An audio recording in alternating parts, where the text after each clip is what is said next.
here today with Chris Walls and Mike Lebel from Sault Black Sox. Chris, can you tell us what your role is a little bit with the Black Sox?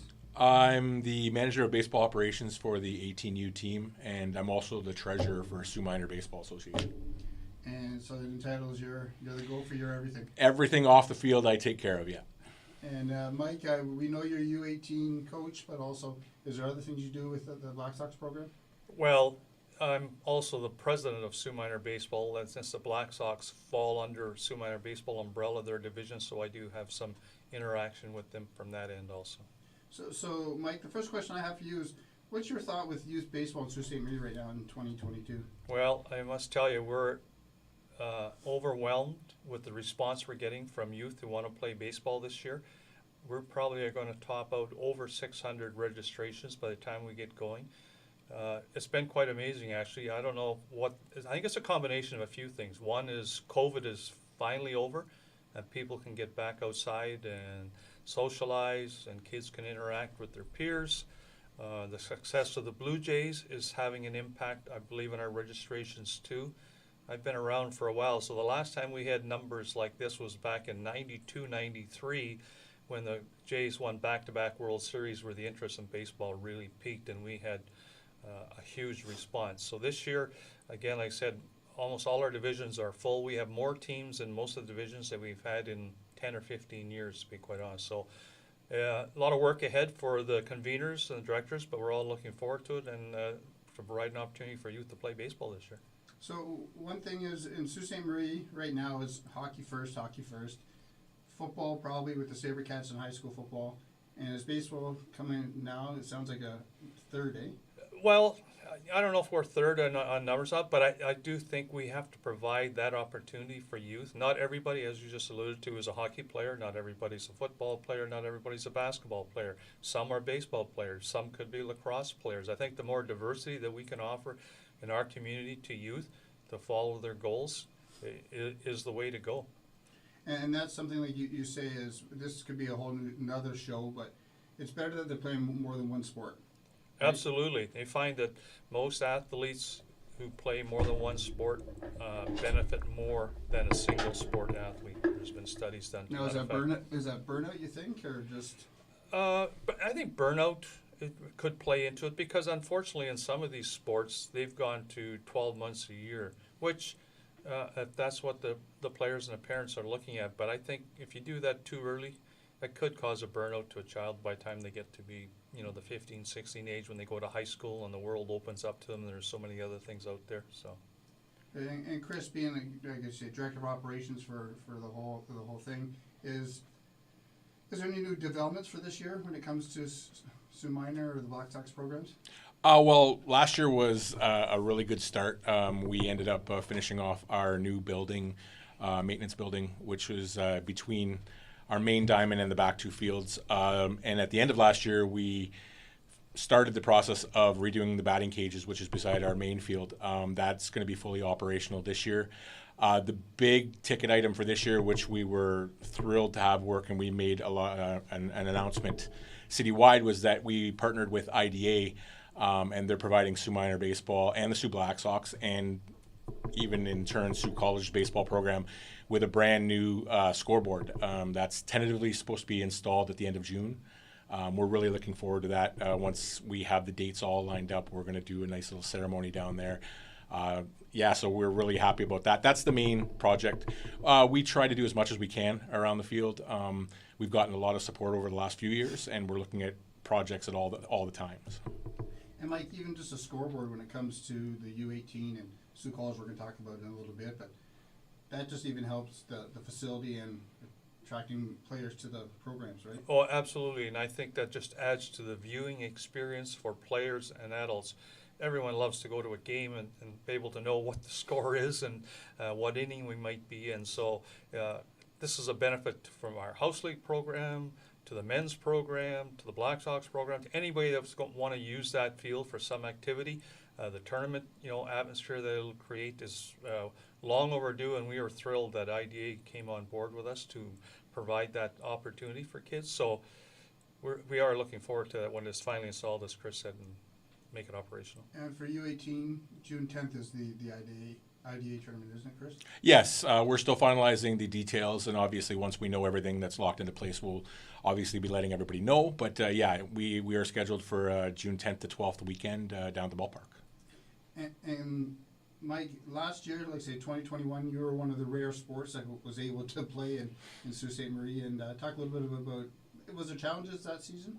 Oh, yeah, it was a challenge, but once things opened up and our executive was all on board, we made it happen fairly quickly. And I think by the middle of June, we had all our teams organized and out on the field and playing. So essentially, they got probably about 2/3 of a season, but we were able to provide that. And other organizations I know in the north, they struggled. They didn't even offer a program. They ran some skills clinics. So in that respect, it's hats off to everybody involved in our association for making it happen for the kids. In 2021, was there, I guess, say, if you want to say a highlight, was there a game, like you say, that was pops out compared to the rest?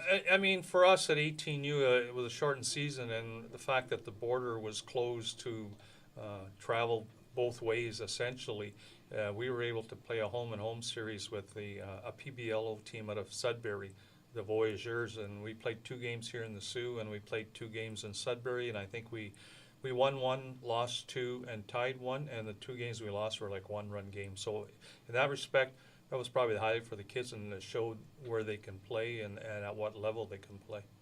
And Chris, Mike might not like this, but when we talk to baseball, when you hear baseball, it's almost Mike Lebel could be Mr. Baseball for Sault Ste. Marie, don't you think? Oh, no, it's not could be. I think it is. I mean, obviously Mike's very humble in how he views himself with baseball, but yeah, I mean, with Mike and Graham Newman as well, and there's a lot of people that are involved, but the 2 mainstays right now since I played have been Mike and but with Mike and Graham, they've been involved on both the House League and the Rep, and they are responsible for the overall success.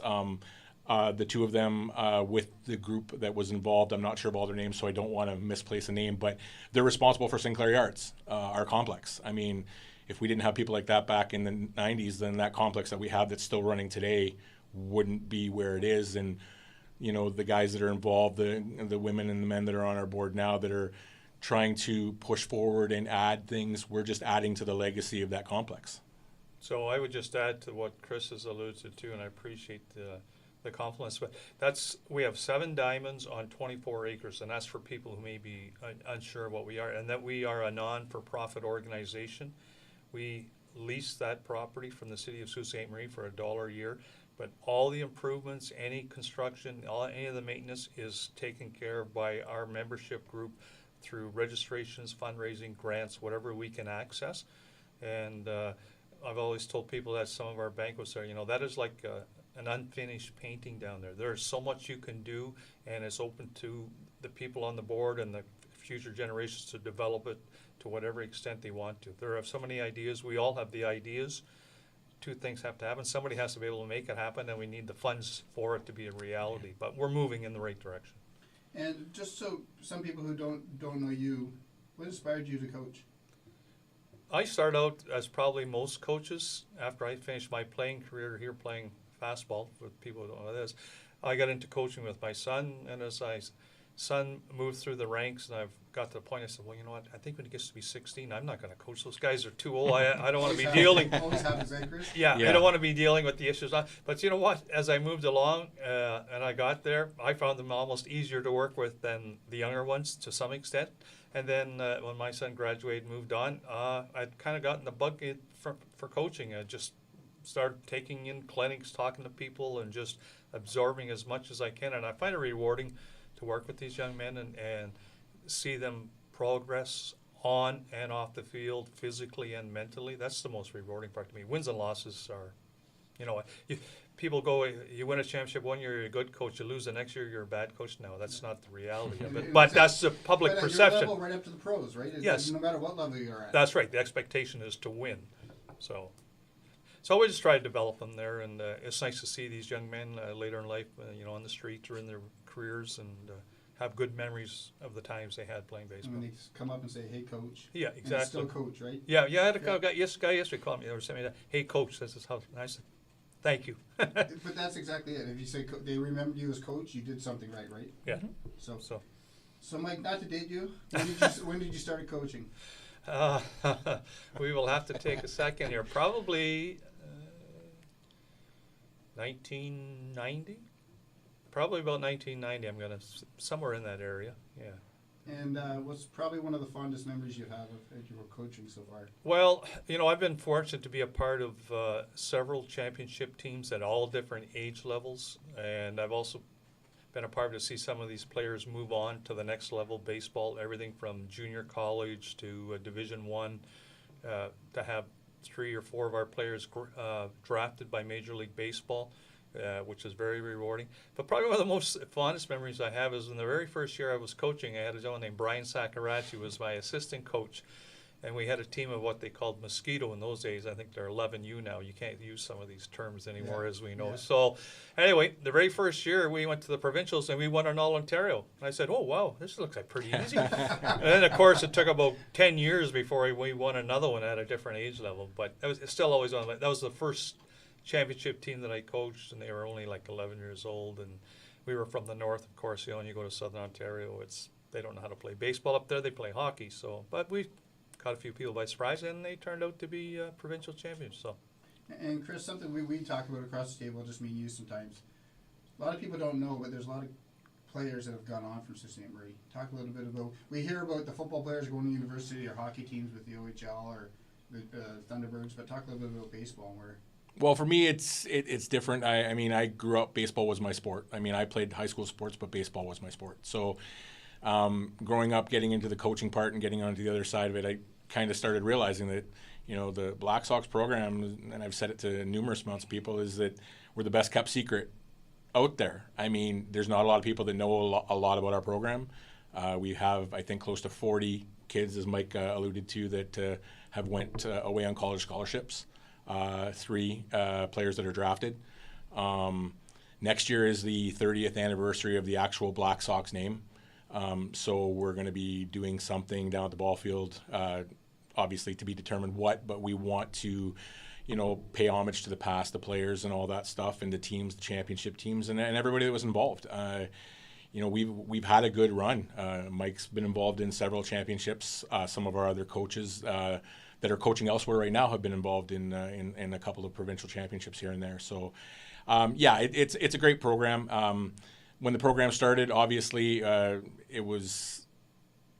we had players that played in the house league as well as they pulled out and played rep, which was great. And it just goes to the feeder system, right? Like Sault Minor Baseball is there for a good reason. We do have quality volunteers on that front that allow us the ability to teach the younger kids, and some of those kids that have started off in house league have ended up in the Black Sox program at an older age and have made strides, and then they've gotten to experience how it is to play that competitive nature at a provincial level.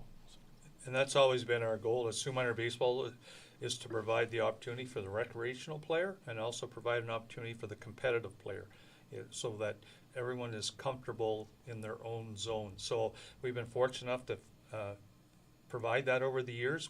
This year we'll be offering 5 Black Sox teams, a 9U, 11U, 13U, 15U, and an 18U.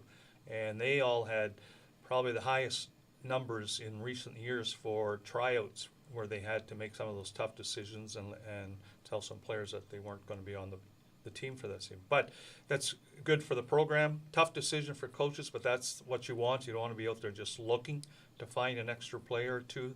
They've come to you. So I think we've been doing well in that respect. And with the COVID situation kind of clearing up, sitting on the border here for us, that's advantageous for a baseball program. You rarely see, when I coach, taking teams to Southern Ontario. We don't make an 8-hour drive to go down south to play 2 games or 3 games and have to come home.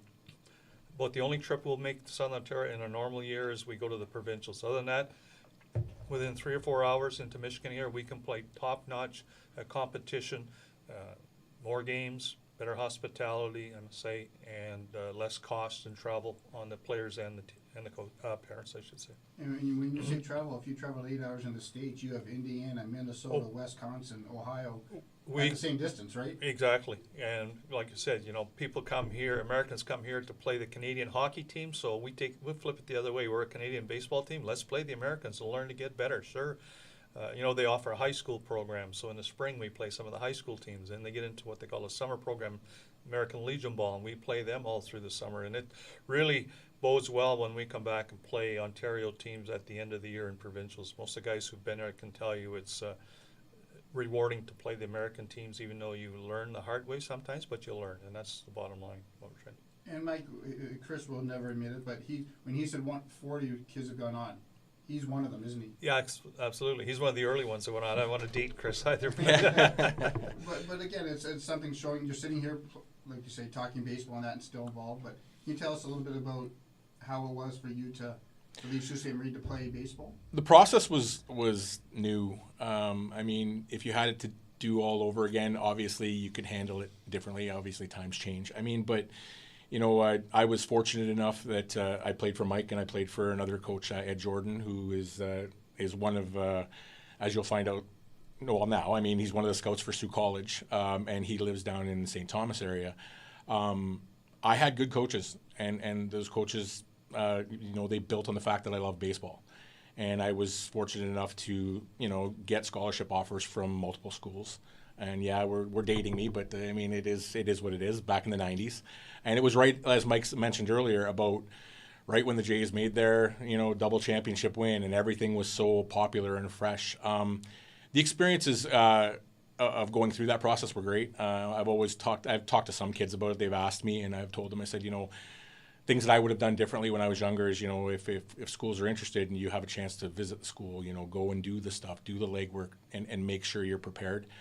Back then, I mean, I'll be very honest, I probably wasn't as prepared as I should have been to go away and do something like that, because at that point, it's new, it's fresh, and you're not really familiar with it. You didn't hear about a lot of it in the Sioux, right, in terms of people going away for scholarships. And for baseball. Right, well, yeah, for baseball especially. So, I mean, it was a very, very cool learning experience. And then after all that was said and done, and I mean, it was short-lived.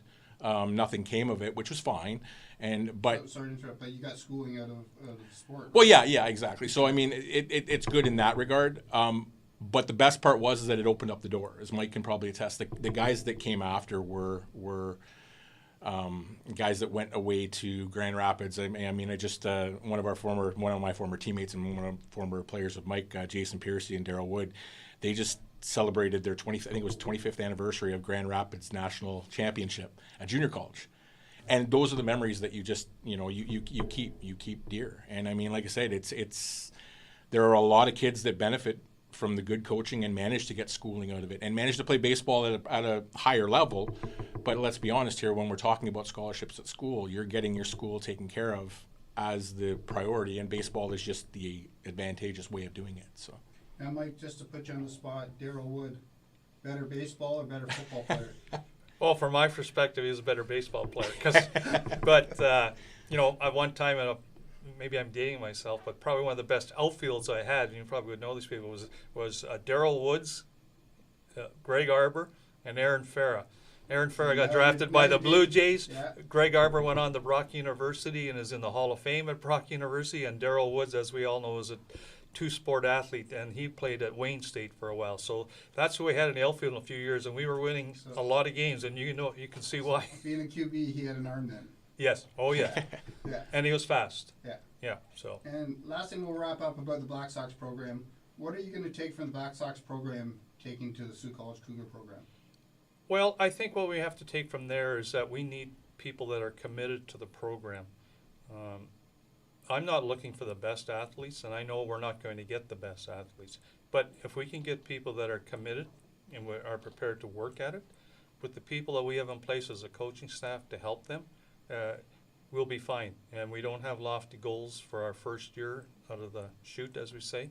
But we want to establish ourselves, and we want to be a team that's going to come to not just compete. We're coming there to try and win. So we want our players to have that mindset also. Well, thank you very much. And like you say, where can we find Chris find information about the Black Sox and Sault Minor program?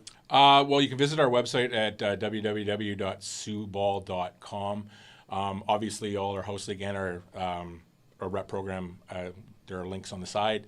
We do have a Facebook page as well. If anybody is interested in the search engine, it's just Sault Minor Baseball. And other than that, I mean, we're down at the ballpark all the time, and I mean, we welcome anybody and everybody. I mean, the bottom line is that if you've never been down to the ballpark, come see it, because it's a sight to behold in the sense that it was put together by volunteers. That's what it was. And I think the more people find that out, the better it is. I mean, we still, every year, we have one or two people that'll be like, really, this was put together by a group of volunteers back in '93. It wasn't something that was just created by, you know, conglomerates or businesses or whatever. This is something that was handmade, and it's been hand taken care of since. Is registration closed for Sault Minor Ball, or? Yes, it is for this season. But like I said, if anybody wants information in regards to like moving forward or whatever, feel free to reach out to us, and we will get any and all information to anybody. Well, thank you very much for taking the time. Absolutely.